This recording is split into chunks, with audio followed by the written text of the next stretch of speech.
Bonsoir, alors là c'est la suite logique pareil d'une vidéo précédente où je répondais à quelles matières sont semblables un peu aux maths en prépa. Là c'est pareil avec la physique. Alors la physique c'est peut-être, quoique les maths aussi c'était assez présent au niveau des outils, des équations différentielles et tout, mais en physique il y a quand même pas mal de choses qui reviennent. Il y a des matières même qui c'est de la physico-chimie et d'autres où c'est vraiment juste de la physique, alors c'est peut-être même de la science de l'ingénieur, comme par exemple on a une UE, science de l'ingénieur, c'est celle que j'aime le moins, où on a de la thermodynamique, physique, phénomène de transport, donc c'est tout ce qui est équation de la chaleur, équation de diffusion et tout, donc physique.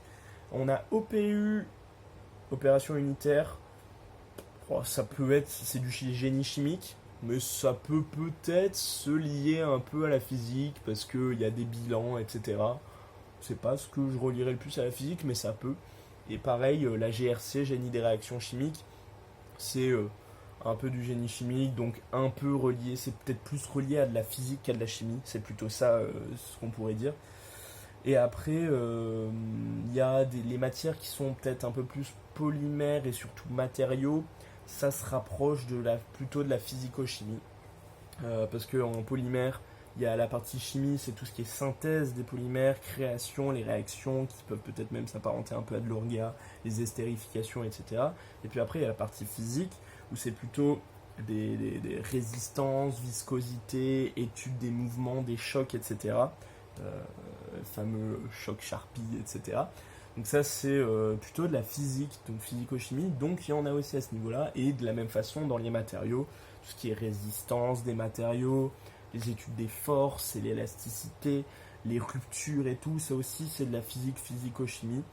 Donc c'est ça qu'il y a. Donc ça c'est des choses plutôt nouvelles, sauf si vous avez fait prépa, on fait en PC, filière PC, un petit chapitre sur les polymères, où on traite une grosse partie de ce qu'on fait nous cette année en polymère, donc qui est aussi de la résistance des matériaux.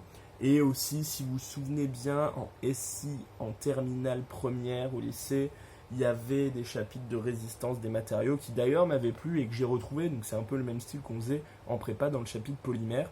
Et c'est totalement ce qu'on retrouve là, les ruptures ductiles, les ruptures fragiles, les états plastiques, caoutchoutiques, etc. Et personnellement, je trouve que c'est intéressant. Et surtout beaucoup plus intéressant que des matières comme la thermodynamique, phénomène des transports, même si les côtés équations de différentielles où il y a des parties plus calculatoires, je trouve ça cool, mais il y a vraiment, ça passe mal.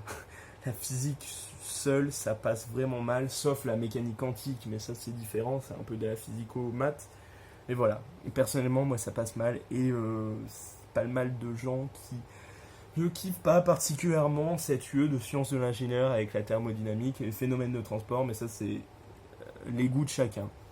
Voilà, voilà, je vous ai un peu tout dit sur mon école à propos de la physique, j'espère que vous allez aimer cette partie de la physique si vous venez dans mon école, je vous le souhaite. Voilà, chacun est différent, et à demain, ciao.